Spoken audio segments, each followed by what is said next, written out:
John Baptist, representing the National Cooperative Credit Union Limited. And I'm just here to tell you that when you're done at the ATM, that receipt and recycle.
Hola, soy Enya Dolores de Busai Pharmacy, ubicada en Federation Drive, Hooghly.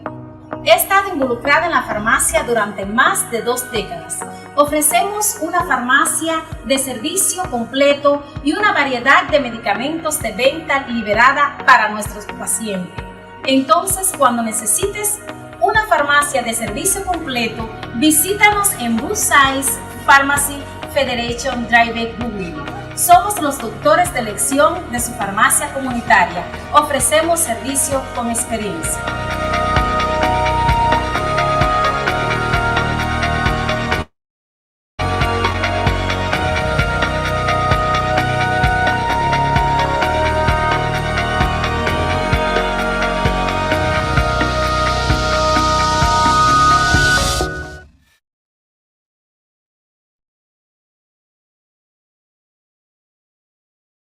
Jael, bring me a drink. At Fresh Market Health, Beauty, and Cosmetics, we carry a variety of product lines that you know and love. Hurry upstairs of the store located on the bayfront and shop hair supplies, personal care, and household products. You want edge control too? Shampoo? Bonnet? Okay. Visit Fresh Market HBC today.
Limited.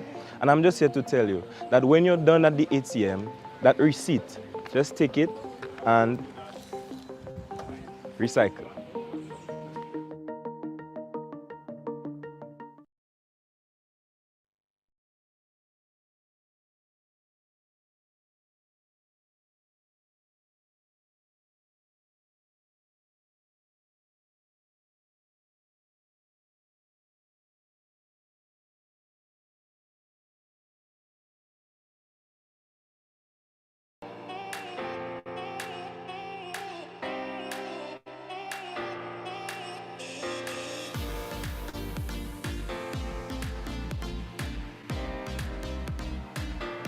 Welcome, welcome, welcome, welcome, welcome, welcome, welcome, welcome, one and all. You guys ready? You guys ready? You guys ready?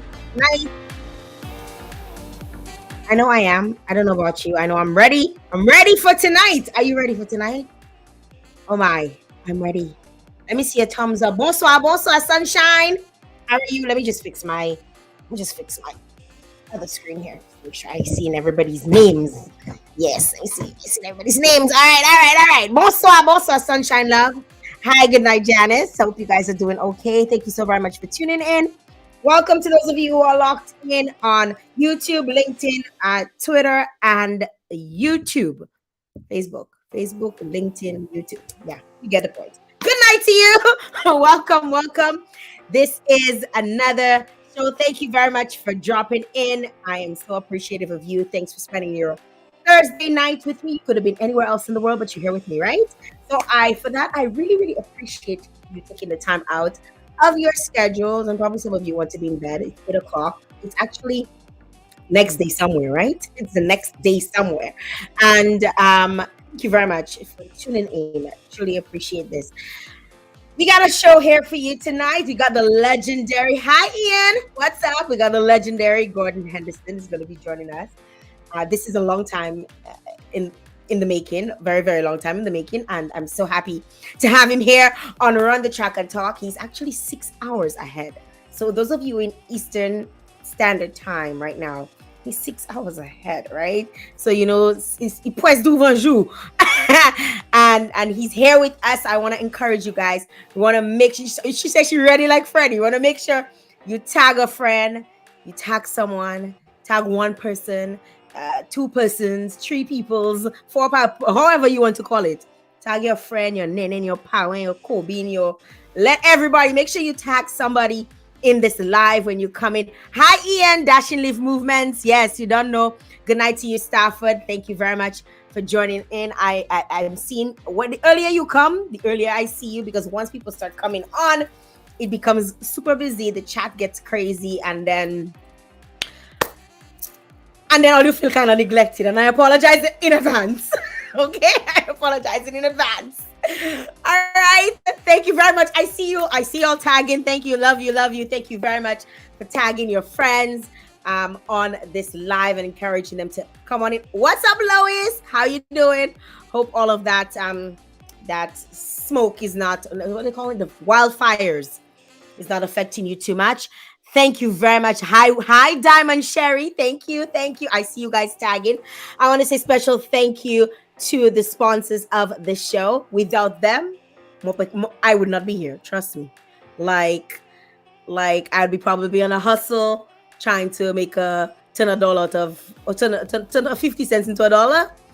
But thanks to the sponsors, I am able to come on here and represent, especially our local artists, our very own. So I want to say thank you very, very much to S-Smart.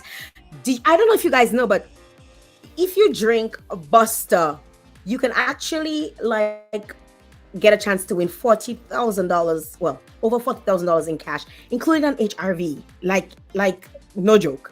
So that promotion is going on right now. That's the Buster promotion. So make sure you check out all participating shops. Like everywhere you go and you see Busters being sold, they should have a nice sign up there. All you have to drink is one for you to actually be able to participate. So thank you very much to the folks out there at S-Smart. Thank you very much to the National Cooperative Credit Union for coming on board. You know, they're also the sponsors of Caras Lipso. There's this big Caras Lipso extravaganza happening in August. They're also the sponsors of that, and I really do appreciate them for coming on. They, of course, are my financial institution of choice. I think y'all know that by now. They're our community partners, and I want to say thank you very much. Right now, make sure when you go to the ATM that you put your receipts in the, be like me and just don't put your receipt, because you already know how much money you have. You already know it's like $10 you have left. Like, you don't need to see the receipt again, right? But if you do check on the receipt, just dump it in the recycle bin next door. Don't throw and litter all over the place. It does not look good. So keep the place nice and clean and airy. Also want to say thank you very much to Fresh Market HBC Health, Beauty, and Cosmetics. Gotta get you guys into the lingo of saying Fresh Market HBC. You know, guys, it doesn't roll off your tongue. Fresh Market HBC, right? Where you can get products like LA. I'm actually wearing the LA Girl eyeliner. I wish I had it close by. I would show you what it looks like. But I'm actually wearing the eyeliner, the liquid eyeliner. It's so easy to go on, like really, really easy. It's in a nice stick. And I'm actually I have the brow pencil as well from there. So check out LA Girl Cosmetics upstairs at Fresh Market. They also carry fragrances. You can get your Red One products. Yes, my edge control. You see, which side? Yeah, you see those edges would not be slaying if it wasn't for Red One. So, and that's available upstairs. They also have a wide variety of household items. You can also get your shampoo from Shea Moisture and all your body products. So you can check them out upstairs. They're located on the Dame Eugenia Charles Boulevard, right in Roseau. And I want to say thank you very much to the Bullseye Pharmacy. Yes, let me tell you, I have some stories of Bullseye Pharmacy. Some late nights running into Bullseye Pharmacy. Open till, I swear they open 24 hours. It feels like that sometimes, but they open till very late. All 11 o'clock. You know, up until 11 o'clock, you can actually get access to the pharmacy. And that is big, you know, that you can actually go in and get, if your child have a little cough, you know, if you need a little cough syrup, if you need a box of condoms, I mean, you name it, you can get it at Bullseye Pharmacy. I'm talking from experience, okay? So make sure you check out Bullseye Pharmacy, located on Federation Drive in the heart of Roseau. Are you guys ready for the show? Are you ready for the show? Are you ready for the show? My God. Gordon Henderson is here with me. Legendary Gordon Henderson is here with me. And I am so honored to have, he became a megastar before I was born. So it's like, how do I even explain who Gordon Henderson is, right?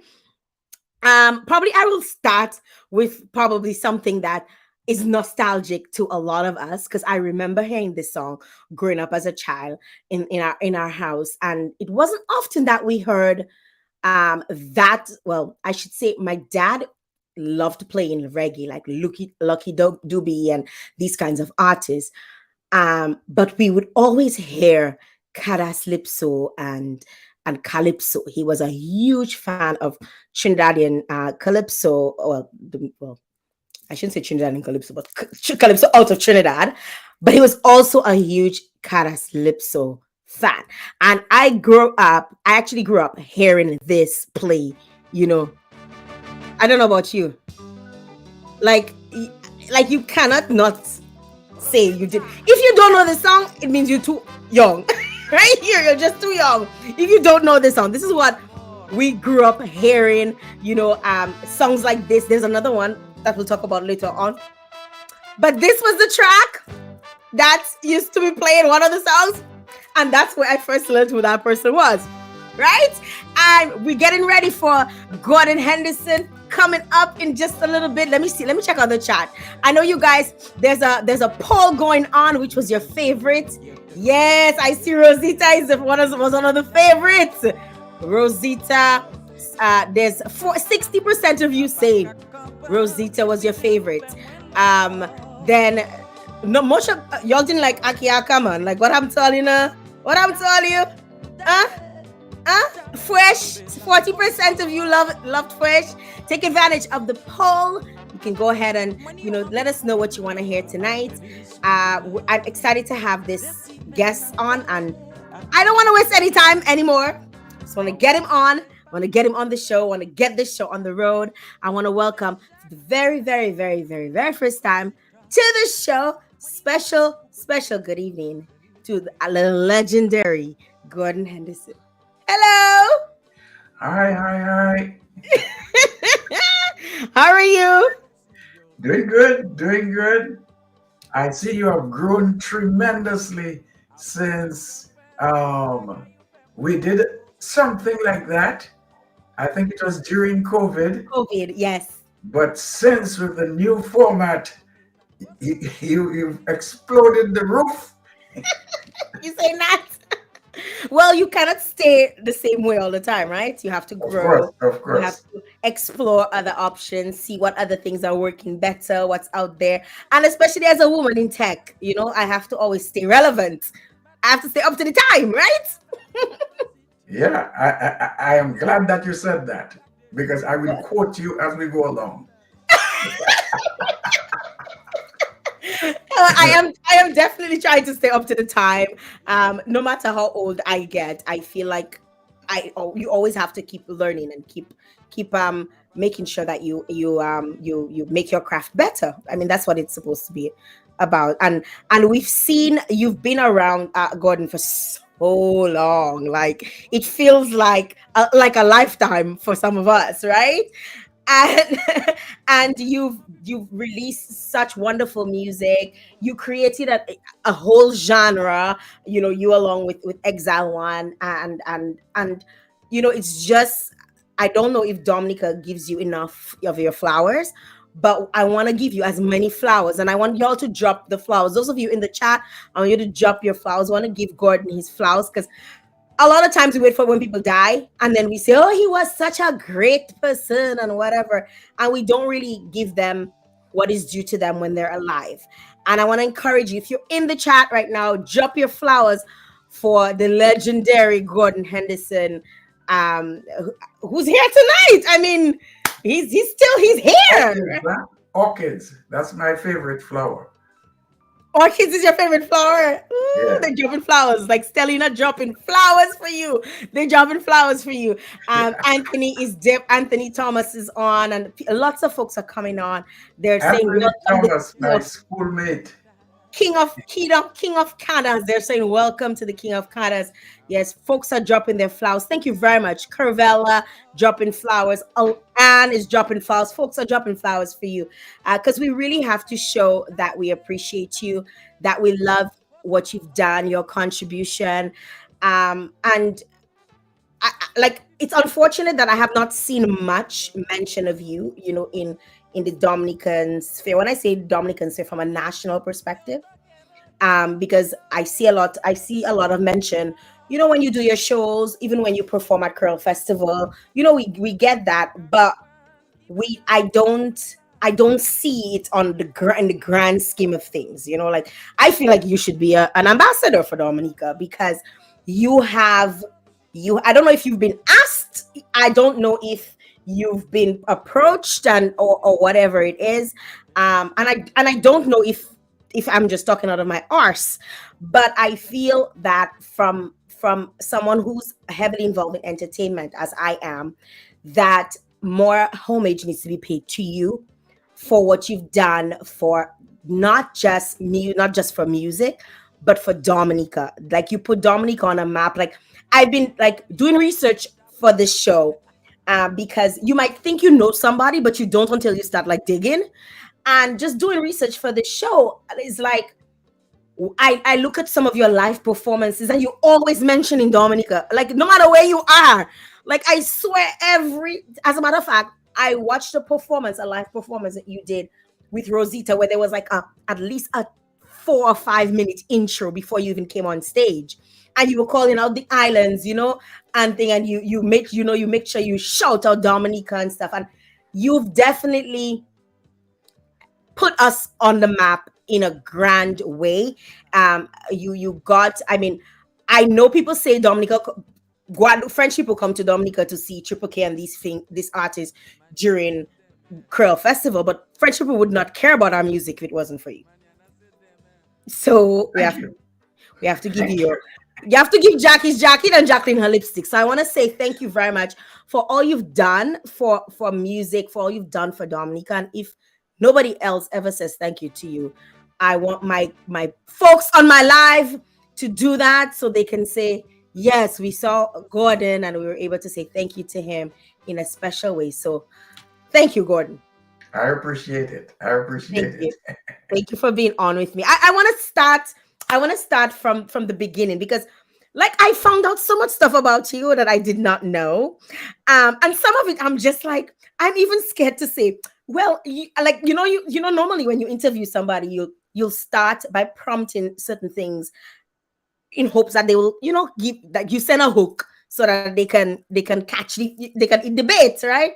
But I'm like, yo, the kinds of things this man is 76 years old, Jael Joseph, the kind of things you're finding out, unless you fact check it, let the man answer the questions. I'm not sending no hook tonight. I'm not sending no hook. I want to know where it all began. Where are you from? Where in Dominica are you from, Gordon? I was born in Roseau, in the Roseau Hospital, which was located, well, the maternity ward somewhere on the forecourt of the Windsor Park. My parents, my mother from La Plaine and my father from Delis. And despite the fact that I'm a Henderson, I probably went to Granby maybe 4 or 5 times in my life. Wow. So we lived in Portersville. And as a child, my father got employed by the telephone company, which was government owned at the time, as a telephone lineman and sent to Portsmouth. There was no coastal road. And so I moved to Portsmouth at about age 1, I figure, because I don't remember that. So I consider myself a Portsmouth man because I You know grew what? up. Oh, I'm so glad. I'm glad you're saying that. I'm glad you're saying that because I found that out, right? And I was like, wait a minute. Like this week, I seem to just be having a lot of Jean Guantans on my show. This week is a Jean Guantans week. Pleasantly surprised to know that you are a northerner like myself. Yeah. And when you speak of Guantans, now popularly called Posse, a lot of people like to say I wasn't born yet, so I don't know. So I hope that many people know that Portsmouth was the first capital of Dominica. So I grew up there until I went back to Roseau to high school because there was no high school on the north. Mm-hmm. So you went to school. You went to St. John's, um, Not St. primary. John's. I went to the Portsmouth Secondary School. Sorry, the Portsmouth Primary School, Okay. which is now called the Roosevelt Douglas Primary. Okay. All right. So you see, I tell you that's why I But didn't I know. taught at the St. John's St. John's. Primary. Okay. I didn't want- I don't I didn't want- I tell you already. I don't trying to say no because I'm not trying to make embarrass myself. I'm not trying to embarrass. So you essentially grew up, you got your start. What were some of the influences around you in Portsmouth that would make you become the person you are today? Like what was going on in Portsmouth as a young man growing up 60 years ago? Yeah, well, my main influences at the time were people like maybe they're not much older than I am. I heard you give me a couple more years, but I'm 73 going on 74. So some of the people, very outstanding people like Dr. Leroy Mitchell, that you might know, the president, Savin, Mhm. Vance LeBlanc, and many others. These were guys from Portsmouth, slightly older than me, or probably, I don't know, 5, 6 years is very difficult to determine. So these guys used to be attending secondary school in Roseau, and they would congregate on vacation time on the Benjamin's Park that we popularly call Dimang because By of the the man. mangrove. By the man. Yeah, Dimang, T-E, yeah? No, Mhm. and these guys used to be speaking proper English and saying things like, exactly, you know? And these were my first influences and probably mentors. Wow, wow. That is wonderful to know.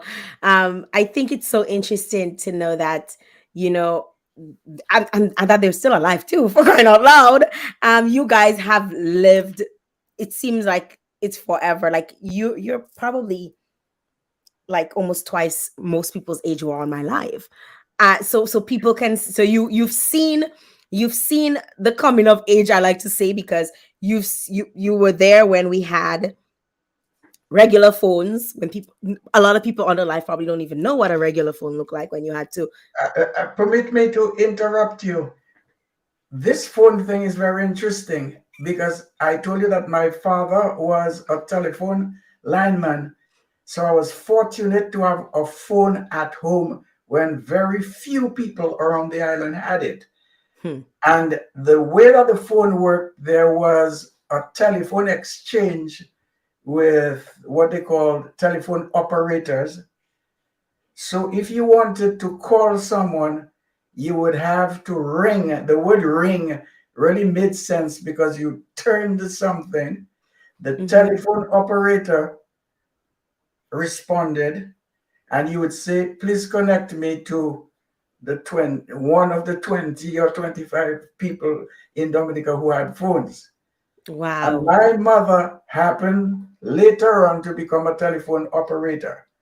Wow. So Well, telephone is really a part of my your being. life. Yeah, exactly. That And is this is so why cool. perhaps that I don't really like the telephone. I like to text. And I like to write. And I've been Mhm, blamed for not calling because some mhm. people, well, unfortunately, I discovered the telephone as a baby. Wow. Wow. That was that. I mean, like going back to what I was saying, like you literally you saw it come from that era to the era of, where you could pick up the phone and call someone, to the era where the time when everybody had those big walkie talkies that looked like they had, they were they were pound heavy. And then you went to the little peanut phones, and like you've seen all of these, and a lot of folks probably in this life who probably don't even, they probably, well, I don't want to, because I feel like a lot of the fans are close in age to me, and I remember having a phone, a punch pad phone. You would punch the numbers and you would be able to call, and it's just coincidence that your dad was actually, he was the one that helped to get people connected in those days. Gordon, I want to I want to ask you a question. One of my questions I want to ask you is, who was Mighty B? The Mighty Bee, well, I probably might have been 12 or 13. And when I tell people I was the first crowned junior calypso king, if you can call a 12-year-old a king in Dominica, crowned at the St. Jared's Hall, which is now used to replace the cathedral, but it was used for shows and theater and that sort of thing. And I chose the name the Mighty B because I was a big boxing fan and a fan of Cassius Clay, who later turned his name to Muhammad Ali. And Cassius Clay used to say that he flew like a butterfly and And he stung like a stung like bee. a bee. So I was the Mighty Bee, Calypsonian. This is funny. This is funny. Was that where you discovered your love for calypso? Like, what got you into calypso to even decide that you wanted to participate at age 12? Well, growing up in Portsmouth, there was probably two or three places in Port, because Portsmouth is a very maritime. I say is, yeah, is, because sometimes I see pictures of probably hundreds of small yachts and that sort of thing. But when I grew up, almost every other house in Portsmouth Center had a foreign, we used to, in local lingua, call, say, a sailorman, a captain, from mostly from some of the boat building islands down north, as the head of the family. So we always had a captain this and a captain that and a captain, and they spoke with their foreign accents and that sort of thing. So in Portsmouth, there was a lot of activity, much more activity, in my opinion, entertainment activity than Roseau, which I knew because we went back and forth, went to school. I'm saying all of this to say that we had juke boxes Mm-hmm. that we used to call jude box at the time. You know, we like to deform, but we had juke boxes where you would put a coin. I don't remember 10 cents or 25 cents or whatever coin to listen to music, and the music that we heard from these jukeboxes were calypsos from all over the Caribbean, from the Virgin Islands down to Trinidad, British Wow. Guyana at the time. It was no longer, Wow. it was not Guyana, it was not independent. So I listened to a lot of calypso from the jukeboxes.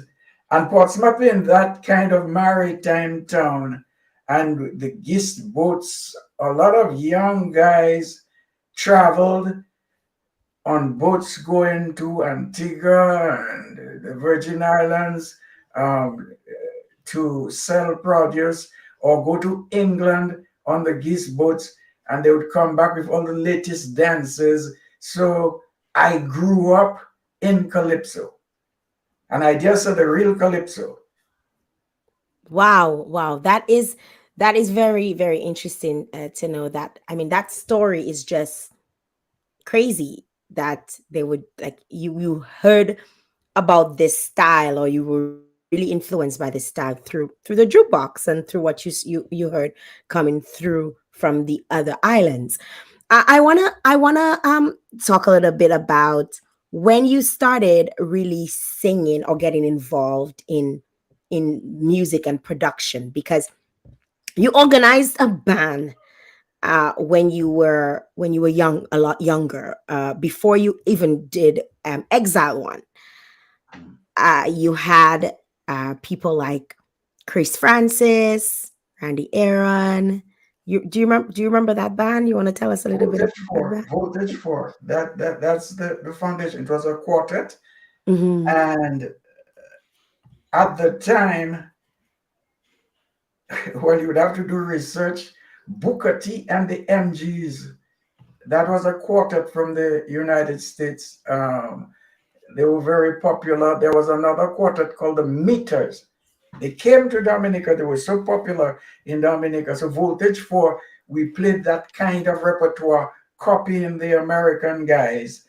So just to fit that in, this is why personally I had a background of calypso, but also a background of soul music and funk music in Voltage 4. Mm. And let me just, because as you said, this is over 50 years, that the story. So let me quickly tell you, to get the instruments, to purchase, to get the money to purchase the instruments for Voltage 4. There was a bank in Roseau called the Penny Bank that was owned by Mr. J.B. Charles, the father of Dame Eugenia Charles. Mhm. And as a young man, I don't know why. Okay. As a young man, I naively walked to the bank and told Mr. J.B. Charles that I wanted a loan to purchase musical instruments. And to make a long story short, I got the loan. Wow. But because of that, Voltage 4 was able to make a mark on the Dominican Republic and later tour Martinique and Guadeloupe, which began my career and the career of many, many others. Wow, that's a beautiful story. I wanna I wanna play something for the folks. Let me just grab it. Let's make sure that's it.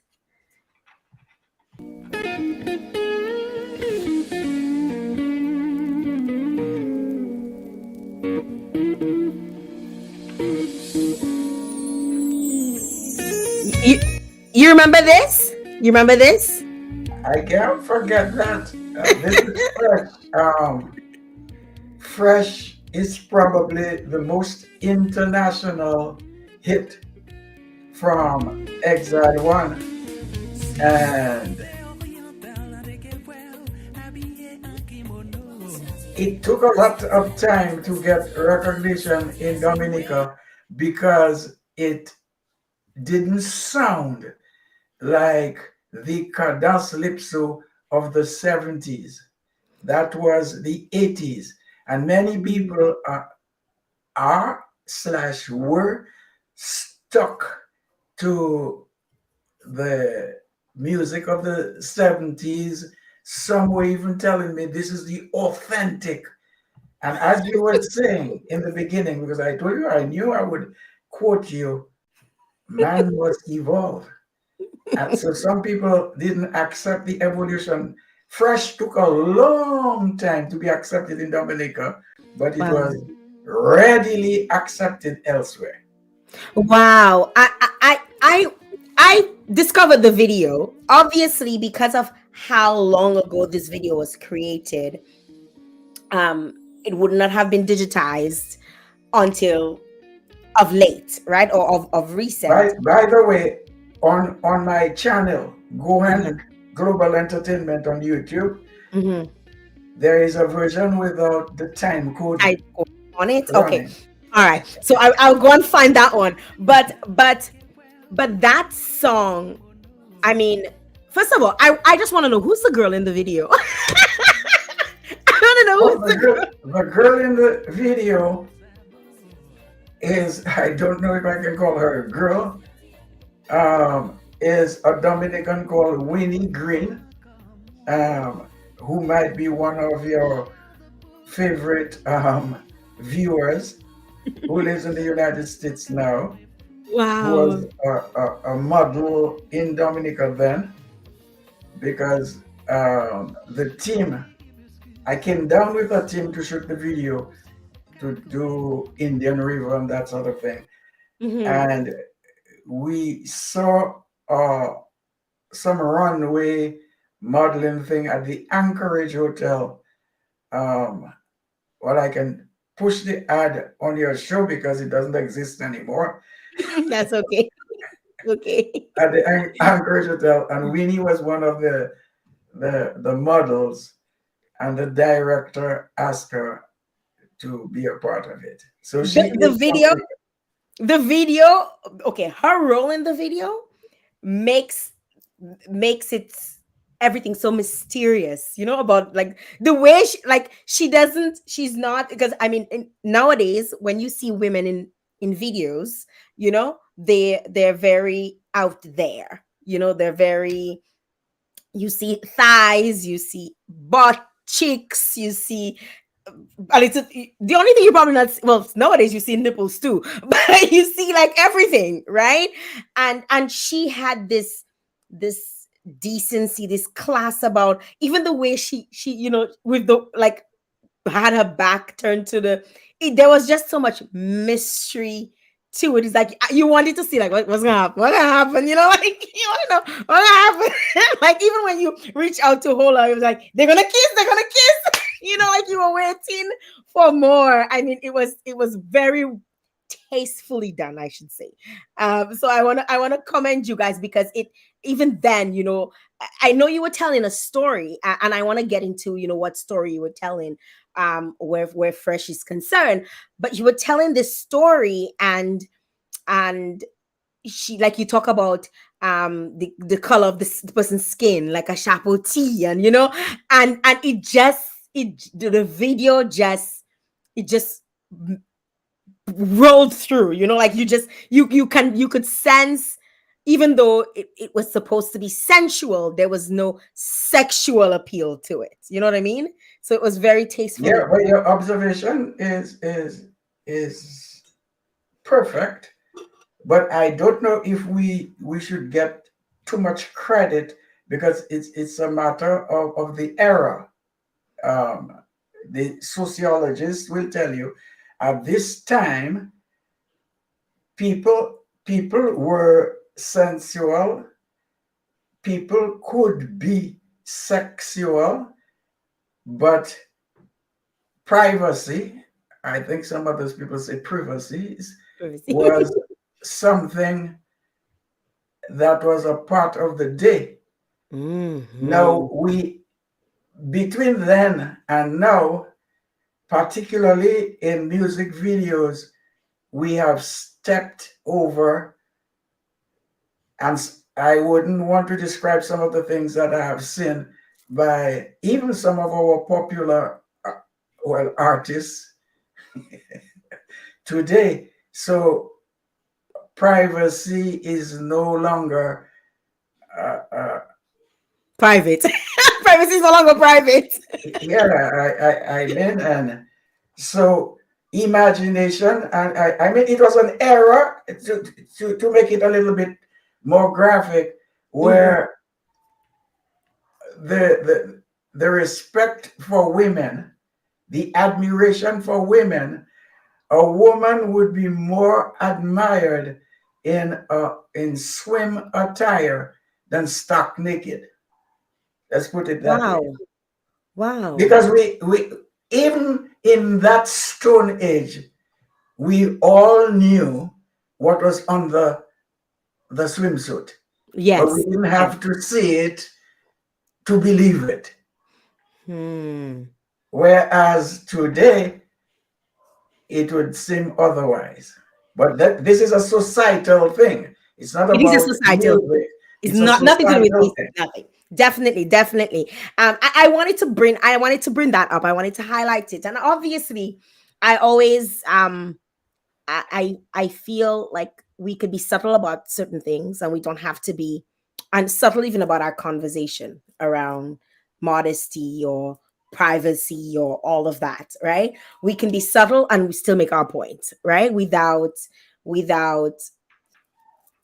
zoning in or calling out, because obviously the times have changed, things have evolved, and what may have been considered accepted or not accepted is now accepted, right? Or by means or by the standards of society.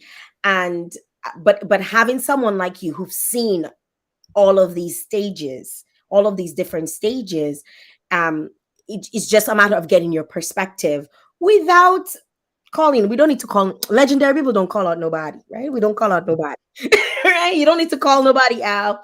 You could just, or even throw shade. It's just a matter of this was what it was and this is how it is now. Yeah. Right? Yeah. So I really, And besides, I do not pass judgment on the changes. You call it evolution. I call it the changes of society. Because as you quite rightly said, I know people that I have seen, many people that I have seen as babies, and today they are grandparents. Mm-hmm. I find that this is one of the greatest gifts that I've had. Mm-hmm. Mm-hmm. Yeah, I know many, many people that I saw as babies, and today they are grandparents. So seeing all these generations and see what they do, I have reached a stage in life where I do not want to judge people. Mm-hmm. I was raised in an era where the imagination was very important in terms of what is private and public. Mm-hmm. And who wants to run around naked today? I'd watch. I'm still watching.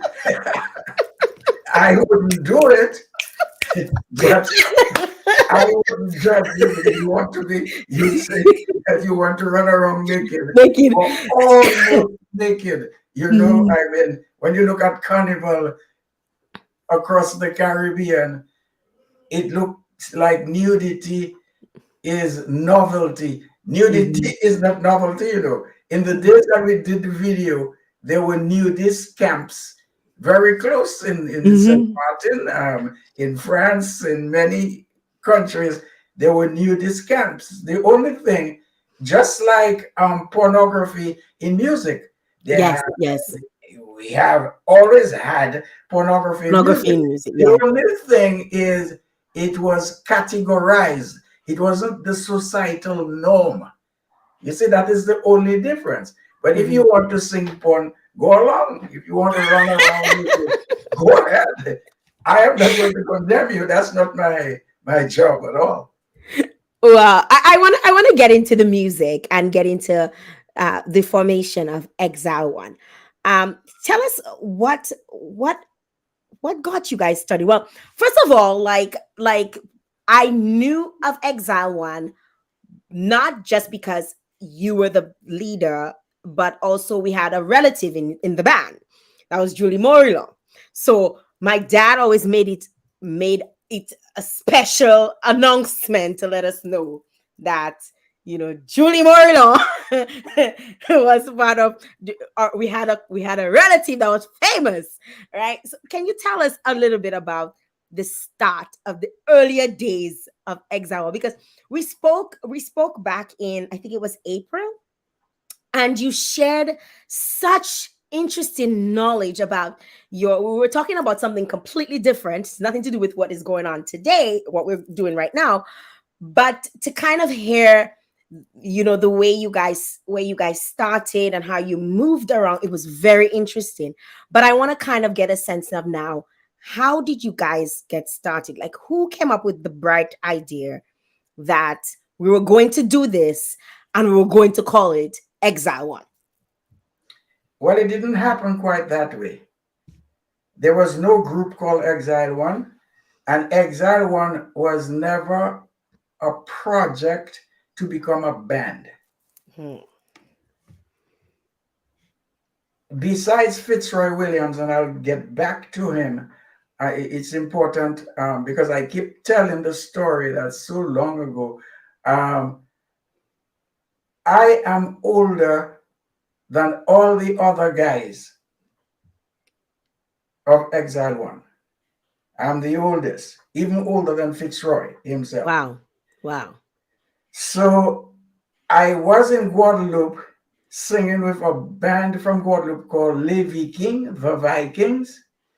And I had two hit records, soul music. Cadence didn't exist. I was not interested in anything Creole. I was doing what Rihanna succeeded many years after. I was singing soul music. So I had two hits of soul music that went gold in Suriname. That was a Dutch colony at the time, in Holland. And one day the producer told me I should do an album. So I called Fitzroy Williams, with whom I had played in teenage bands, and he was the only one who was with the Gaylords. Despite the name, they were straight. Huh? Yeah, the Gaylords were straight. This Gail also Fitzroy straight, told me so. straight. Fitzroy told me so.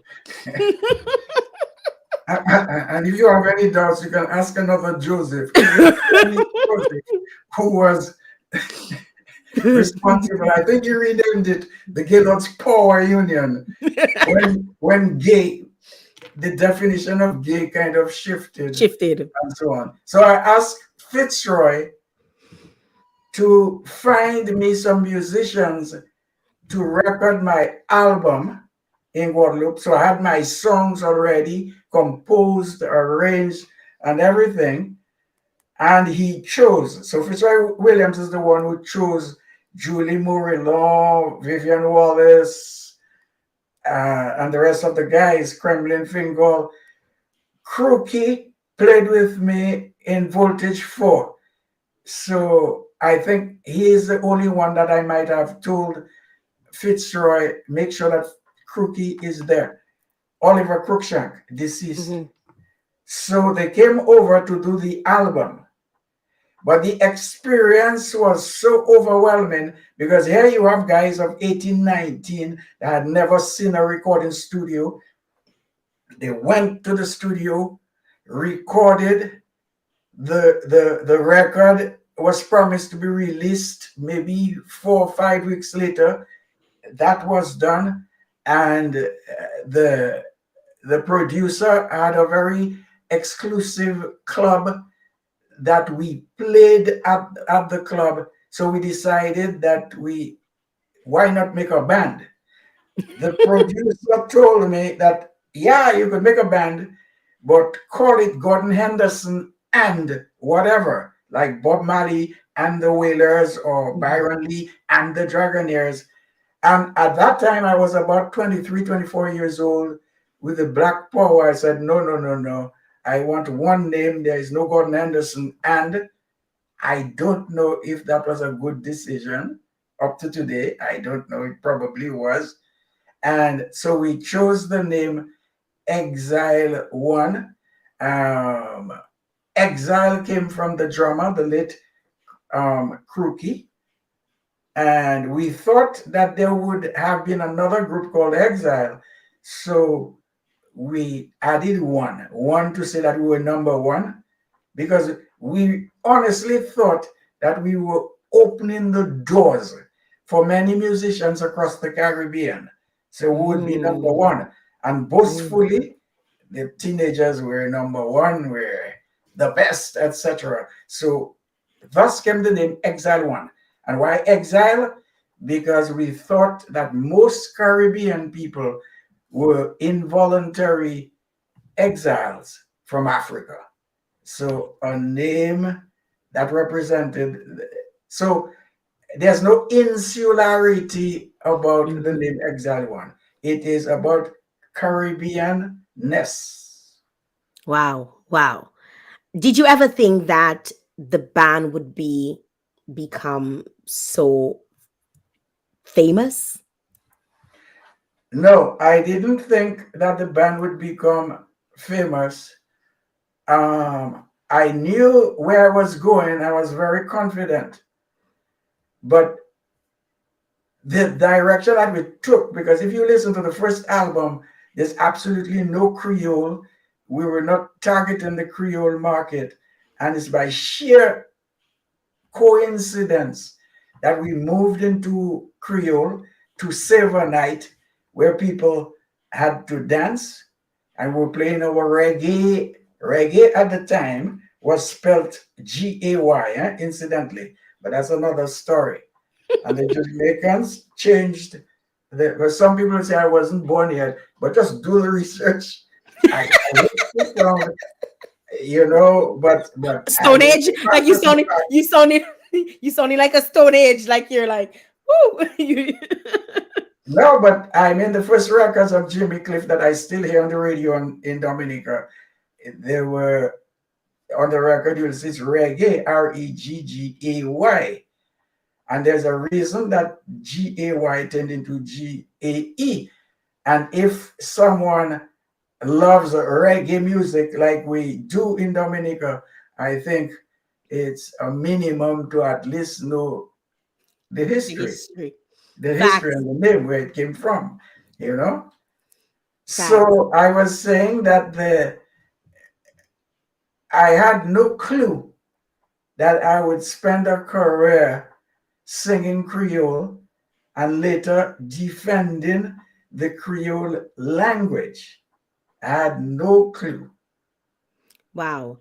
You fused so many, well, you fused two genres, so to speak, Yeah, basically. and you created a new genre of music. Um I, that's kind of difficult to do. But I see another Dominican doing, like, who's revolutionized an entire genre, like making it his own. He just happens to be my relative too. But I'm seeing that, you know, this I mean, this is revolutionary that you could take in that time when, first of all, you are not a French man. No. You are not per se a Creole man. Like, when I see Creole, you were not from Haiti. You were a Dominican English. As a matter of fact, you were a teacher at some point. An English speaking person to come and say, "Well, I like that genre, but I like this one, and I'm gonna put it and I'm gonna make it my own." I want to say, how easy was it? I want to ask, how easy was it? Instead of, oh, how hard. How easy was that to do? It was very, very easy. As you quite rightly described, there was no plan or no prototype Mhm. by which no prototype by which we said, well, okay, this is the plan and we're going to do that. It didn't happen that way. In the Caribbean, and whoever will come up with new genres of music or new forms of cuisine or new forms of dress, anything that demands creativity, check it out. They must begin with something that exists, and they will add something either from their imagination or from something else. I mean, the madras that comes from India that the British ladies used to wear, and the black women found it cheap cotton and so on. Today I see madras, little pieces of madras, here you go, and so on. So creativity is always in motion. Yes, it is. So I thought it was relatively easy because the group Exile One was playing a dance. It was not a concert, a dance in Paris, France. And the people were applauding, but they were not dancing. So, because they were not used to dancing to reggae and funk and soul, the kind of music that you would hear on the very first album, where we're dressed in Yoruba robes, I'm told. Although I designed them myself, so I don't know how they became Yoruba robes, but that was what I thought I saw that looked African. It was the Black Power period. Hmm. So what we did is we knew for a fact that what made Martinicans, Guadeloupeans, and French Guyanese dance was the Creole language music from Haiti at the time called compas direct or cadence rampa. But we couldn't copy it perfectly. I mean, it's like making a roti. I mean, if I'm in a situation with life and death, as we were, in my opinion, at the dance, and I have to make a roti, I will make a roti. I will find a way to make the thing, the wrap, and then I will cook whatever, put a whole lot of curry in it. It might taste like I've Dixon. never It might taste done it like in Bix my though. life. But I mean, particularly if I'm a cook, Mm-hmm. We happen to have been musicians. Mm-hmm. So we tried to copy as much as we could from this Haitian thing that made people dance. But from an intrinsic standpoint, we were calypsonians. I was a calypsonian from the most tender age at the St. Mary's Academy. I was a junior calypso king, so I had no problem, you know, getting Woy Rosita, whatever, to put a calypso spin into the compa or cadas Mm-hmm. rampa, whatever. So we kind of mixed it, and we could, as I said, we did it in music. But if we were to research, it's been done in fashion, it's been done in cuisine, it's been done, and to our great surprise, the people started to dance, Wow. and Kada Slipso was born. Unfortunately, a record producer was at the place and invited us to do a recording. We were resolutely against doing that, up to the point that he said, well, okay, you want to do your stuff in English? I will pay you to do two recordings, one in English like you would like to do, because you're looking at this big American market. And up to today, I see a lot of West Indians thinking that there will be many Rihannas and thinking that there is something called the American market. Very few people will penetrate that particular market. They don't realize that there are niche markets. There is the country market, the hip hop market, the whatever market, Hispanic market. The Haitians represent a tremendous market in North America, from Canada down to Florida. And we didn't know these things. And we were fortunate to join the Creole music market, which is a much larger market than, say, Belgium, the music market of Belgium, or, Wow. or Germany, or Switzerland, or Holland, because the Creole music market, the only difference, it is not concentrated in one geographic place. It is spread all over the world. So sometimes it's difficult. For example, after all these years, Ophelia is only now going into one of the places where Cadence Lipso is most in demand. And I use is, and not was, is most in demand. You know, Ophelia is going for the first time to the Indian Ocean to perform this month. Wow. Wow. Wow. Wow. Wow. Guys, those of you on the chat, thank you very much. Those of you spreading the love, thank you very much. We're here with the legendary Gordon Henderson. I want to encourage you guys, share the live, share the live. This is a lot of information.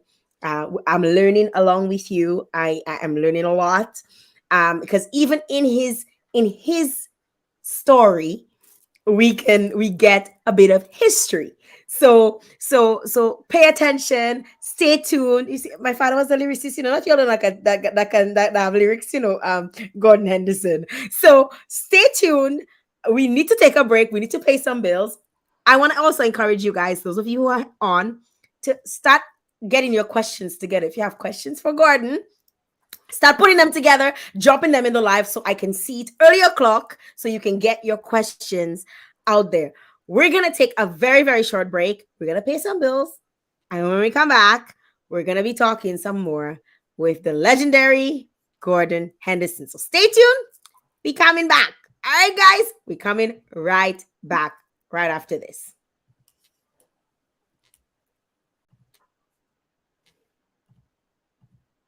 Jael, your Brits finisher?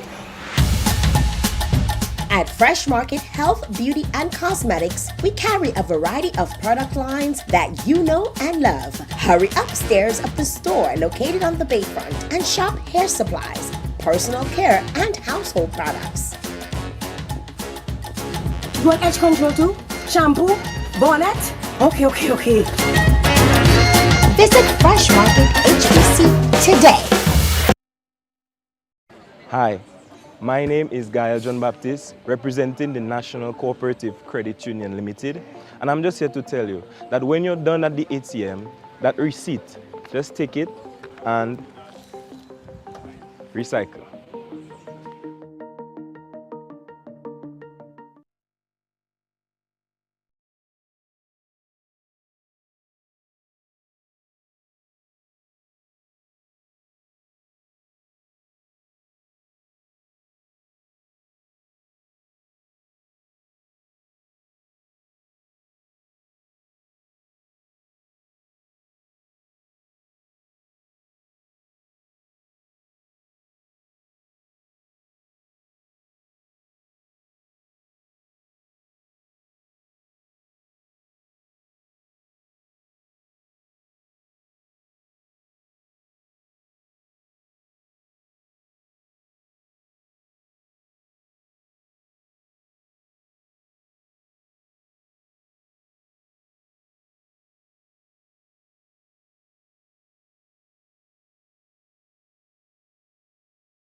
Hola, soy Enya Dolores de Busai Pharmacy, ubicada en Federation Drive, Hubble. He estado involucrada en la farmacia durante más de 2 décadas. Ofrecemos una farmacia de servicio completo y una variedad de medicamentos de venta liberada para nuestros pacientes. Entonces, cuando necesites una farmacia de servicio completo, visítanos en Busai Pharmacy Federation Drive, Hubble. Somos los doctores de elección de su farmacia comunitaria. Ofrecemos servicio con experiencia.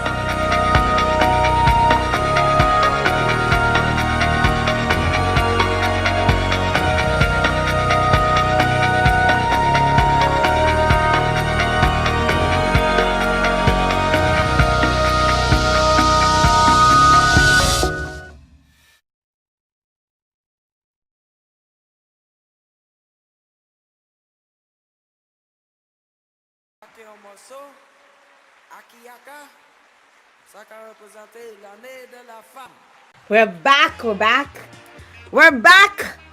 on your favorite show. Thank you very much for staying tuned. We have the legendary Gordon Henderson in the house with us. So appreciative. Ronna is here. Ronna Armour. Kerry Posse Massive is here. That's the mayor of Portsmouth, is locked in. C Manager Sky, big up to you. Jerry, tweet. I hope I said that right. Thanks for watching. We got Ilham George. Nadisha is here. A lot of folks coming in. Thank you very much, guys, for staying to Fuel de Dashin. Fuel de Dashin. I hope I get that right. Fuel. Thank you for tuning in. Tout monde c'est Antilles. That's what he says. Fresh was my favorite song. I think that person might be French and enjoying this one. Thank you very much, guys, for tuning in. We're here with legendary Gordon Henderson. Where we left off, we were talking a little bit about the start of the band, when it came about, how it came about, and all of that good stuff. There's another video that I absolutely love, and of course it has the little scribbles, the video editing stuff on it, but that's okay because we're gonna play it anyways. And that was this, actually wrong video. Let me get the video. Here's the video. That's the video.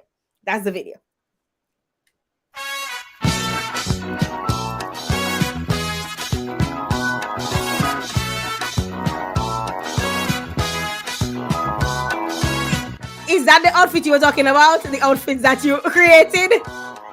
No. I was talking about an African thing. Yoruba robe. Oh, with the colors. Oh, yes. Tell us a little bit about the creating of this video. I'm so interested to know, because I mean the setting is so simple. There's a group of men just sitting around, and you're in the middle. First of all, before we get to the song, what is your skincare routine like? Because My No, I God, go didn't get ahead. that. I'm sorry. What was the What is your question? skincare routine like? Like you've not aged. Like I'm looking at the video and I'm like, besides the fish, the hair that came and the bear that came down, to the sides, like the sideburns, like you have not aged. You've not aged. What's your skincare routine like? I mean, I know a lot of us women want to know, especially. Well, you will have to ask my wife, huh? So you don't know what you're doing on your face. No, no, no, she's providing all the products and so on. Mm. So the recipe to having good skin is to make sure you have a good wife or a good partner that knows what's good for your skin. No, that's your way of putting it. My way of putting it is somebody like Jael.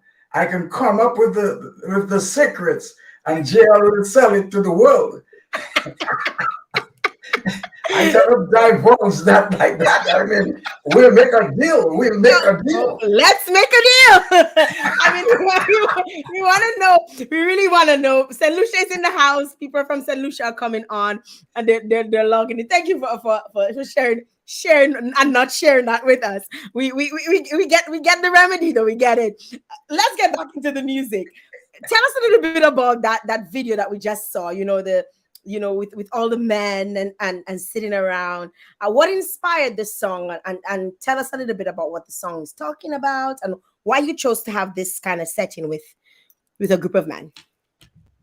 Okay, so first of all, that's the entire band at the time. Mm-hmm. And as you noticed, we were dressed with, as people, young people, because as I said, the guys might have been in their early 20s there, maximum. I was older.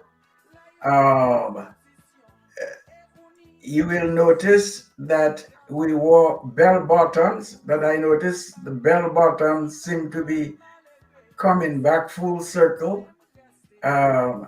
Would you wear it? Would you wear it again? Would you wear it again? Well, it would have to be very popular first. I'm not going to be among the pioneers. Yeah. So, and the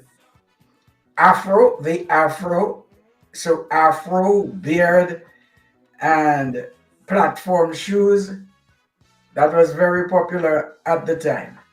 And the song, in fact, was one of the rare versions of somebody else's song. That song, the original, is from a calypsonian from Antigua called King Obstinate. And we did a Creole version, which was not a translation. And the song is titled Les Dents de la Mer, which is the teeth, Les Dents de la Terre, because the famous movie Jaws, with the shark. Yes. And here I come again saying some people were not born, but there was a famous movie called Jaws that spoke about sharks eating up people in the sea. So I wrote the Creole lyrics instead of saying the teeth of the sea, I said the teeth of the earth. So sometimes the earthly sharks could be far more dangerous than the ones in the sea, because you would have to go in their territory to get eaten. But those sharks on the ground. On earth, they roaming about. That's what the song is talking about. A lot of people who understand the lyrics love it for the lyrics. Wow. Do you have a favorite song? Like, is there a song that you just love singing? Like you just you look forward to people asking you to perform that specific song? Well, there are many ways that I see it. First of all, I have written probably well over 300 songs registered with my copyright society, so I consider them all my children, and it's very difficult to have, Have a favorite? yeah, a favorite. You like this one for this, you like this one for that. Um, One of the things is the songs that have become hits, they're not the same. For example, in Dominica, for a long time, the road match was one called Treyu. Mm-hmm. Treyu, and people, year after year at carnival time, it became almost like an anthem, a carnival anthem. But Treyu didn't interest too much, probably because of the topic, the rest of the Creole world. Like I said a while ago, Fresh happens to be one of my favorites that became a big hit everywhere except Dominica. And it's only lately, that is, I don't know, 20 or many years after, that people started recognizing it. There are songs like a tribute to Frantz Fanon. Mm-hmm. Some people might not know who Frantz Fanon is, but I think that it is very important as Black people that we know who was Frantz You Fanon. want to do a little piece of it for us? Do just a little piece of the song for us. Well, I can't even remember. And you know that thing about people singing on these kinds of shows, I, I could sing "Happy Birthday" to you, you know, but Frantz Fanon to me is such a serious song about a man that influenced Martin Luther King, influenced Malcolm X, but he was from Martinique. He was a psychiatrist, and he died very young. He wrote some very important books, you know. And another thing is the Creole that I write, because I am very, very um, interested in linguistics, Mm-hmm. and the Creole that I write is not necessarily the Creole that we speak in Dominica. I try my best to reach out to the majority of Creole speakers. So I Ah. adjust my language, and that has affected a lot of local groups, you know. Some of the most popular groups in Dominica, and when they might sing songs and they say, point easy, if you translate it word for word, it means take it easy. Take it easy is a West Indian phrase that we might know. They might say, calm down, Mm-hmm. take it easy. When you transliterate it into point easy, it means absolutely nothing in the rest of the Creole world. Big Wow. Martinique, Guadeloupe, I don't even know if it's St. Lucia, point easy, probably St. Lucia because they speak English and Real. they might, you They might know, translate it, yes. But yeah. for the French people or the people who No, speak for other Creole Creole speaking people. people, be it Wow. Haiti, French Guyana, Reunion, Seychelles, yeah, and this, so I adapt my Creole to reach a maximum, the largest Mm. number. Mm. And so this is the thing. But I'll sing happy birthday. There must be somebody's There must be birthday. somebody's birthday on the line. Because it's definitely not mine. I'm not a is it cancer? I think it's cancer season. I'm not a cancer. I think it might be cancer season. I'm an There's Aquarian. another thing I'd like to add. One of my biggest regrets in my career as a musician, as a songwriter, is I did not succeed in getting people to appreciate music in different ways other than dancing. I don't know if I'm clear.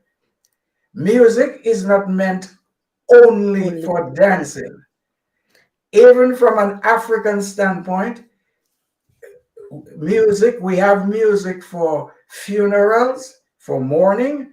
We have music for the military, you know, when they're going to war. Yes, And the yes. same thing extended in the Western world. There's also Around the music when country, they you do know, it when you when have they're music for, um, well, I'm being a little naughty, Marvin Gaye and so on is for romance. romance. And this one with the big voice who died, I forgot. Barry. Barry White. I Barry. mean, okay, you know it. You know, so music, and there's music for dancing, you Mm-hmm. know. And one of the things I tried, because I've always varied any album from Exile One or my solo album, you'll always notice that there are variations of tempo, tempo Mm-hmm. to reach out. But it would seem that our society cling to the dancing. There must, and I'm not a sociologist, but there must be a reason. And I think that I failed in my job in getting people To do something else besides dance. just dance. Everything is What dance. would you What would you have wanted them to do? Like what? Like Oh, I would what? have wanted them to, you know, you will know it because you are North American, that there is something called music appreciation, Mm-hmm. um, from primary school all the way up to university. So you don't you don't have to be a musician, but you ought to know how to detect the sound. Sound. How sound changes moods and changes environments and changes and even what songs they put in aquariums versus the sounds that they put in a museum versus the sound that they there's a In an specific sound in elevator, an elevator in a you know. hotel, there are different sound and it's specific. I did sound at university, so Yeah. so, So so I I'm feel wish very we familiar. can start teaching that to our children and so on. So there are times that they are really just sounds. Because when I grew up, strangely, music was not as today perceived as something only to dance. If you listen to DBS, or mainly DBS, there are songs and artists that I heard when I was a boy. There was an old country singer called Jim Reeves, Hmm. and I still hear some of that. Hmm. That Jim Reeves country, well, country music has evolved, Hmm. but the Jim Reeves country that I heard as a boy, that many Dominicans love up to today, it is not meant for dancing. Yeah. I mean, you sit back, Frank Sinatra, you don't go across Michael Jackson, you know? Hmm. So I would have loved to have contributed in a meaningful way in getting people to appreciate various forms of music and express themselves to it. And today, it's like carnival, 365 days all day.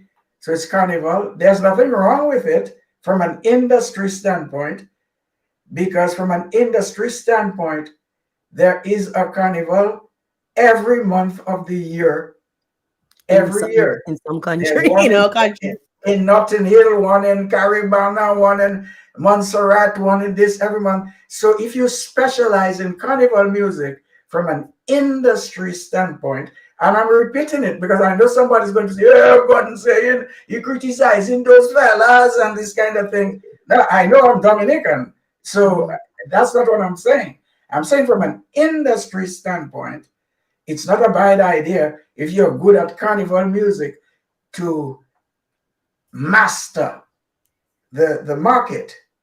But Mhm. from a societal standpoint, you cannot be making love on carnival music, burying people on carnival music and say it's happy hour, and the marching band is Cannot play carnival carnival music, music. etc., etc. So that's what I'm saying. Brahim, Abraham Brahim, aka Simon. O'Brien, He said, Brahim, he said, your music got me to understand and speak Creole better. So he's saying thank you to you. Um, your conversation, like you speaking about, what you would have hoped to have achieved in terms of getting people to do it, takes me to this next question, which has to do with the genre you created.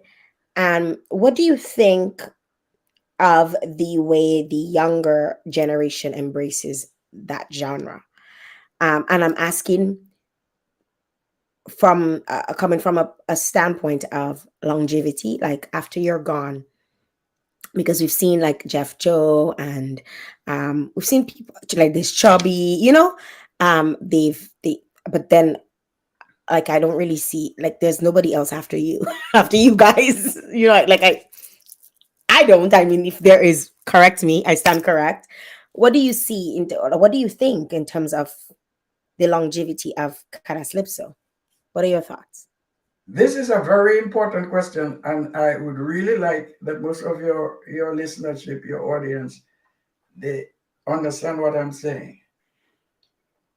Karaslipso is the music of the 70s, period. I repeat, Karaslipso is the music of the 70s. So even soca, as a matter of fact, I'm doing a documentary film right now. We've been shooting for a while. We will continue shooting and start editing, hopefully to be released by the end of the year. When we think, maybe the best example to illustrate what I'm saying is long before a lot of people were born, in Jamaica, the music was called mento. Mento, M-E-N-T-O, the popular music at the time. It was not traditional music. It was the popular music of the time. And mento moved because of the influence of North America. The radio stations moved to ska. Some of them Jamaicans would say skia and rock steady. And then it moved to reggae. It moved to dance hall, reggaeton, and whatever. So in every society, modern music, not traditional, moves usually from one generation to another. Even in Trinidad, where some of them try to claim Calypso as being totally and uniquely Trinidadian, at some point it moved to soca. And even when the soca got quite tired, they start talking about groovy soca and this soca and whatever. So Karaslipso is the music of the 70s. Karaslipso became soca. It became zouk. It became, and if we were to do a master class with instruments, I could illustrate how Karaslipso became bouillon, how Karaslipso became soca, how Karaslipso became zouk. So people today, a teenager today, I don't expect them, it would be ridiculous for them to be saying Karaslipso as something when they go to the clubs or wherever they go to party, and it's Karaslipso. You might dance to one. Mm-hmm. Like I give you the evolution of Jamaica, but we can take the United States. We remember there was the rockabilly, Elvis Presley. Mm-hmm. There is no young American today that will spend a whole night, unless if they're specialists, because some people in Jamaica, there's some people who love ska and they will die with ska.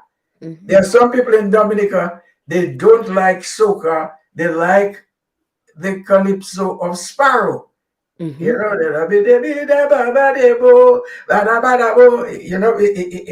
The melody, the melodious type of expression, which is quite different from soca, where there isn't melody, it's more chanting. It has changed. So calypso is the music of the 70s that served as the foundation. You know, like when you're building a house, you need a foundation. You can't do like some of those houses I see in Florida where you just come and put down the house and a hurricane comes and blows it away. The foundation, and we should be proud of that, the foundation of Caribbean modern music that started, in fact, in the 70s is Calypso, and that's how we should see it. It is not today's music. And now and then you can dance a little Rosita, but I think it would be absurd for a 16-year-old or 20-year-old to say that is my music and so on. Something is wrong with you because that's not my music. I like to hear what is contemporary. Cat and Sleeps is the music of the 70s. Thank you very much for answering that and for clarifying and for because there obviously will be people who will say, "Oh, these young people, they don't appreciate good music. You know, they only care about this." And again, too, I'm gonna use that word again. Things are ever changing, it's evolving. Things are changing. And as you rightfully say, people are taking exactly what you said at the beginning about taking, you took a sound and without saying you copied, but you took a sound and you made it better, which is what creators are supposed to do, right? And Yeah. made it better, which is what we hope that music can continue to do. Because when I grew up, there was nothing like trap or I knew hip hop, I knew R&B growing up, and even to this day, I cannot connect with the music of today, like the music that people are listening to now. I might like a song, I might know it, you hear it on the radio, working on the radio or whatever. But when I'm probably taking a shower and washing my hair or cleaning my house, I will not put that on. You'll probably catch me listening to a hip hop or something like even Madonna. You probably catch me listening to, instead of what is being played today. So I completely understand and I get what you're saying and your explanation. I hope that it's taken in the right way because you presented it in the right way. I would like to So add something. Huh? I, yes. I hinted that some of the music, in terms of evolution and change, a very important aspect is about melody and non melody. Now, right now, we are not in an era where popular music is based on melody Hmm. because you take a bouillon, you take a soca, you take a dancehall. Uh, as a matter of fact, what people used to say in Dominica, he has a nice voice or she has a nice voice. The nice voice thing is not necessarily an asset because it's not about melody. So hip hop is basically talking. Hmm. And the bouillon thing is about chanting, they say, and soca and so on. But despite the fact that the popular form is no melody, here comes a John Legend. Hmm. So that doesn't mean that melody is dead. No, it just means that it people are taking it in smaller doses. I think I think people are taking on more melody or melody in small doses Yeah, and not necessarily like because because there's so much the market. Okay, first of all, we're open to so much more music right, now with the internet, right. with social media. So it's very easy for us to run through it and not dwell in it and enjoy it and fester in it, and you get a group where you want to die in it. There's there's not much time because before one drops, another one is out in a day or two. So because of that, you don't have the time. So when melody comes around, it kind of just stops you dead in your tracks and says, okay, let's take a pause and kind of digest that for a little bit. Let's see what this is all about. Let's dissect it. And let's see all of the different flavors that comes out of it. And then we on to the next. you know? So that is kind of how I see music and how all of it is changing and it's going to keep changing because now we have AI, you know, just so we might hear AI singing, you know. So Yeah. the world is ever so changing and we just have to learn to somewhat adapt or adopt one or the Yeah. other. Yeah. Right, right. So I want to go a little. We've spoken a lot about your music and we're slowing things down a bit because we're getting to the end of it, but I want to go a little more personal with you. You're married. Yeah. So I wanted you to tell us a little bit about your wife. Like, how did you guys meet? And how do you like how do you feel she feels about knowing that you're an art? Like, how does she look at you as an artist, like as a mega star? I mean, you probably will say only she can answer that question, but I'm sure you know. Well, we we met in Dominica in the year 2000. So we are a couple 23 years. Wow. Um, at some point, we decided not to get married, but we eventually, more for administrative purposes, we got married 10 years ago. I As a remember matter of fact, the day I met you, that day you got married. yeah. Yeah. So I got 10 years ago, what might be 2013. Yes. So, which was a very simple thing. Hmm. I was dressed with my jeans and so on and went down and had that official. Um, I I don't know. I something about our couple is the age difference. Mm. She's not from my generation at all.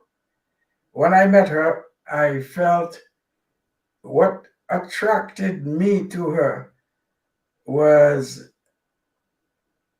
she was very ambitious. So she wanted to do all kinds of things in the world of pageantry and had some local pageants and a regional pageant. Hmm. And at the time, I had decided that I had come home. So after having spent, I don't know, 30 whatever years outside, I came home and she is the one who took me back on the outside because she wanted to study fashion. She went out there to study fashion. So Paris, France is one of the best places. They say some claim it's the fashion capital. And she did fashion and various areas of fashion, including the commercialization of um, fashion, yeah, the luxury part of fashion, and Hmm. so on. And to find out that she doesn't quite like that world. And she moved into other areas. And today she is a businesswoman. And I am very, very proud that our collaboration could provide a space where she could grow. Hmm. Her growth, I mean, I may have something to do with it because I am there as part of the couple, but she is driven. It's auto directional, Hmm. and I think she has reached a stage in her life where she is independent and That's it. You haven't told me? What do you think she thinks of you though, as an artist? Like what does she Well, think? What has she told you though? it's two. It's two. There are two dimensions in that. When we first met, she only had what I would call a textbook idea of who I was. Hmm. Because she said they used to talk about me at school and so on. Because at one point in Dominica, um, teachers used to invite me whenever I came to speak to students and that kind of thing. So she was from that era where she heard about me. Hmm.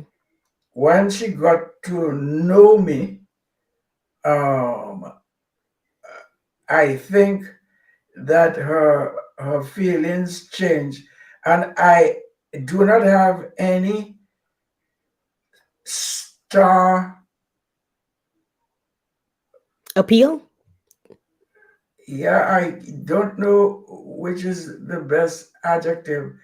I don't believe in stardom. I just Okay. don't believe in stardom. I believe in excellence. Hmm. I believe in treating everyone as an equal. Maybe among my faults in this thing is I want my first class hotel. I want my first class ride. I want my first class travel. And I We spoke about that. no, but I don't believe in.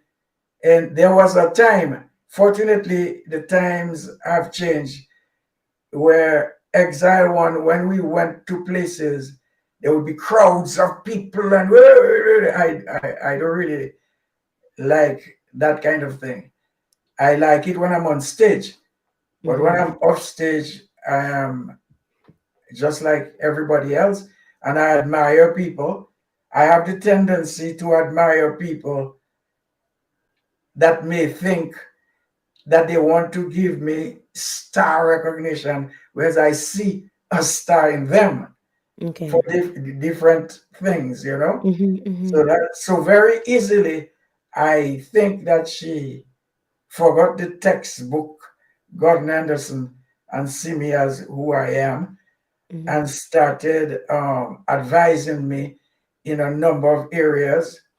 Uh, in areas where she was trained, like in fashion and so on. And even in areas where she was not trained, she will tell me how I should dance and how I should do this and do that and so on. Because we've created a space where she's comfortable, and she might be right. She's the one seeing me. I don't see myself. Thank you very much for sharing that with us about you and your union, and kudos to her for sticking around, and really you guys have such a great relationship, and it's evident in the way you move, the way you speak, and as you say, your skincare routine, your skincare routine. Uh, you mentioned you have a film coming out very soon. What's next? Will you ever release new music? Is that something, or that's something like you mentioned? Okay, kind of Calypso was the 70s music, and is it gonna stay there? Are you planning on doing a new album? What is next musically for you? Go ahead. Okay, I'm sorry. Well, the documentary film is called Fusion Under the Sun, and it's largely based on a book that I wrote a few decades ago called Zookland. So it's in fact a first person account of what I saw, what I experienced throughout the last 50 years, basically in music. Now, the second part of the question, the soundtrack of the music will be a lot of the music recorded because it's a kind of historical thing. But there is a new soundtrack where the music, so that is part of my new music, where you will hear the evolution of the music from the slave plantation to now, and sometimes with some of my naughtiness included. So that's it. And I have a number of songs in that I've recorded in the studio that haven't been mixed and so on. But people, the people who pay to see me regularly, they are not very much interested in what I have new. They They're interested in what? interested because music is to them is not about songs that they heard 2 months ago and they need new songs because the hit parade changes. I am fortunate to be in a category where people come for a little bit of nostalgic feelings. When I do concerts, so many people come up to me and tell me, I met my husband on Akiaka, or I met my boyfriend on Fresh, or they would come and they would say little phrases from the songs like Jolie hibiscus. Now, Jolie hibiscus means beautiful hibiscus. But the people who understand the song, because it's an homage to the beauty of the Antillean or West Indian or Caribbean woman. And some of these people, they they feel that they've never had a more beautiful Caribbean compliment than Jolie hibiscus. Somebody calls you a beautiful flower, a hibiscus. You know, I and Like even you are so right, because even when you say, when you sing Fresh and when you say her skin's like chapoti, like those of us that know chapoti is like the skin is so soft, like it has this velvet smoothness about it, and the color is so beautiful. It's like when you say that, you can see it, you can but feel I it, you can don't know taste it. how the viewers are seeing you because you know the technology and the lights and whatever. But IT cooler sapoti. I mean you that's all I'm saying, you know. Merci autant, merci. No, but if people know a sapodilla, Mm-hmm. they will understand. You got because in the States I hear people talking about black and brown and that kind of thing, black and brown and yellow and whatever. Mm-hmm, But a mm-hmm. sapodilla for a Caribbean person, I mean it's ultimate, you know. Oh my god, oh my god, Gordon, I mean, like I said from the beginning, you are a legend. I reiterate that. I have utmost respect for what you've done for us as a people. How you've brought so many people together. You've brought us closer to our French brothers and sisters, and our French brothers and sisters closer to us, because I'm sure most French people know where Dominica is. And that is as a result of your contribution, to the genre, to music, to calypso and music. And you have an immense body of work that I'm sure you're reaping all of the royalties from. You can sit at home and do nothing at Yes, all, indeed. because you have a body of work. You really did lay down you laid down the groundwork, the foundation. And I mean, it's such a pleasure to interact with you always. You've always, I just want to let the world, like, you've always given me a listening ear when I want to ask questions about whatever it is, whether it's to do with migration or who knows what it is. And I have such the utmost respect for you and what you've done. And like I am completely groupified where you're concerned. Like no joke. Like when I hear because I remember hearing of this person, but it wasn't until I got into radio that I really met you, right? And even like when I met you the day you got married, like you probably caught me staring a bit, but it was just like it was, when you're starstruck, and I don't get starstruck. I've always been there are a few artists from Dominica that I've always just been very like I would just like be starstruck. It's like, wow, like this person came from the same soil that I come from. You know what I mean? And to see like you've done such wonderful things with your career, with music, when I know people still tell their children, music pa ka fe l'argent. Like people still tell their children that from Dominica. So music pa fe l'argent. Comment moun ka fe l'argent? I can say that you've had a career, a complete career of just doing music, and it's one that parents can look and say, you can be the next Gordon Henderson. You can do this. And because I know in our culture, we tend to minimize the art form because we look at the academics as so much of a bigger thing. But I want to encourage young people who are looking at this, or even parents who are looking, and they probably have a little star on their hand, and they've alienated them. They've made them feel like, oh, it cannot make money, to see you and know that it's possible. It's definitely possible. So thank you very much, Gordon, for your time.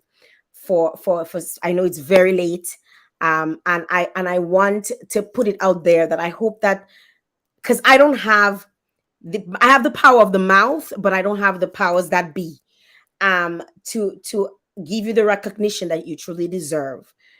So I hope that the powers that be are listening, and they can give you the recognition that you deserve.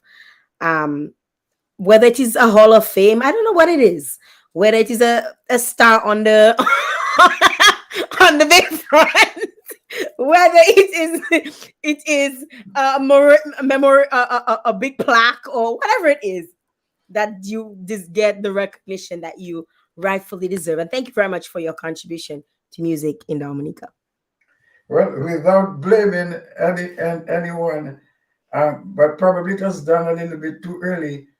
I was given all kinds of awards in Dominica. I'm from the official meritorious to the what's the one by the cultural division? It's called the Golden Drum. Is it the Golden Drum? Yeah, the Golden Drum. I think it's a Golden Drum, Yeah. and different awards left, right, and center, and so on. But that is probably one of the problems of coming too soon, because it's long, long ago. The other day I was watching on Google about this meritorious award thing, but this is long ago. Yes. Long ago. Yes, So that is so true, and a lot of people will not know. They have done their job and so on. I am just being, I'm had to die. I might drop tomorrow. I might drop tomorrow and do that tonight. But I've been around. You are right. You are right. You are right. You are totally right. I take that back. And the powers that be, thank you for doing that, doing the work. I don't always follow everything where that is concerned, but I don't hear a lot about you enough. And I think probably that is where the problem probably lies. Is not necessarily on getting the acknowledgement, but more hearing more of the person, because you're still very much around, and you're still very much relevant. So thank you. Thanks a lot. And Thank I you. have a lot of respect and admiration, because I well remember the first time I met you, and I can see your growth. Thank you very much. Thank you. Thank you. I mean, you got to do what you got to do, right? You got to make the most of what you're given.